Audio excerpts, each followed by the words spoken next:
La transition toute trouvée pour ouvrir la page du consommant local et du Made in Burkina. Le domaine de la mode est un terreau fertile où des créateurs comme François Yaméogo, Carole Sandwidi et Angéline Traoré laissent libre cours à leur imagination avec le faso d'Anfani et le coq d'Onda comme matière première.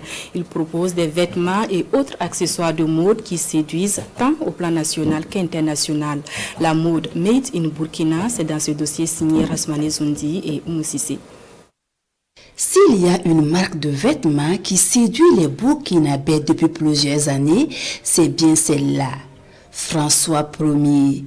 L'histoire de cette marque commence par le savoir-faire de François Yaméogo.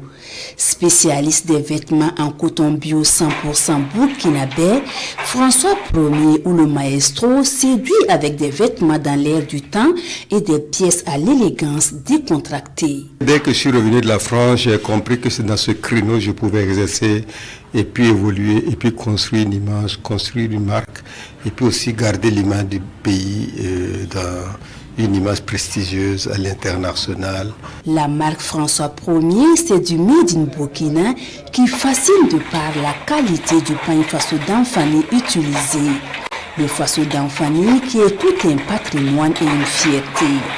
Une marque qui est exportée un peu partout dans le monde et portée par une clientèle multiprofessionnelle. Quand vous avez 4 chemises François Ier dans votre garde-robe, vous pouvez le porter longtemps. Non seulement vous le portez longtemps, et puis vous êtes respecté.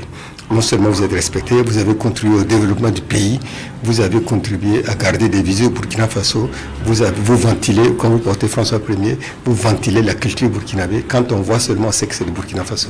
Et ça n'a pas de prix. Elle aussi vend l'image du Burkina Faso avec ses articles de mode.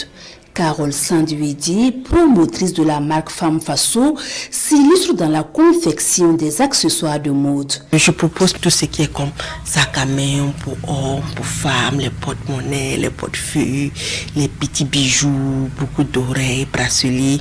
Nous avons aussi des gadgets pour entreprises.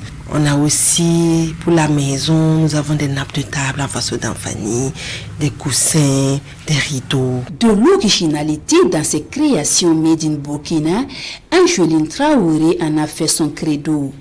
Dans sa boutique, tout le monde trouve son compte.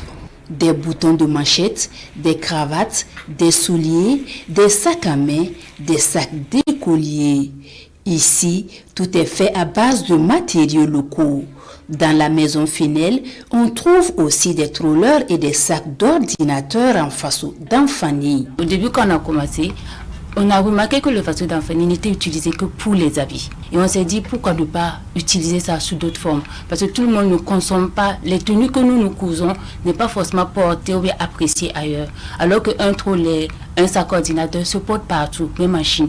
Donc on s'est dit, bon, proposons des accessoires qui peuvent être portés partout. Pour la promotion de leurs différentes marques, François Yaméogo, Carole Sandwidi et Angéline Traoré peuvent compter sur la diaspora burkinabé. La diaspora burkinabé est très consommatrice de nos accessoires. Beaucoup. Ici, que ce soit ceux qui sont d'ici, ils achètent pour envoyer. Et ceux qui sont également à l'extérieur, ils commandent pour qu'on les livre également. Les gens s'intéressent aux produits Made in Burkina pour offrir des cadeaux.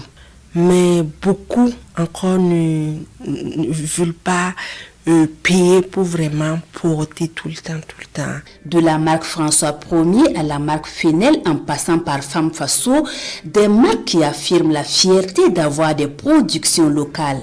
Et ces créateurs continuent d'innover pour insuffler de nouvelles tendances et conquérir le monde.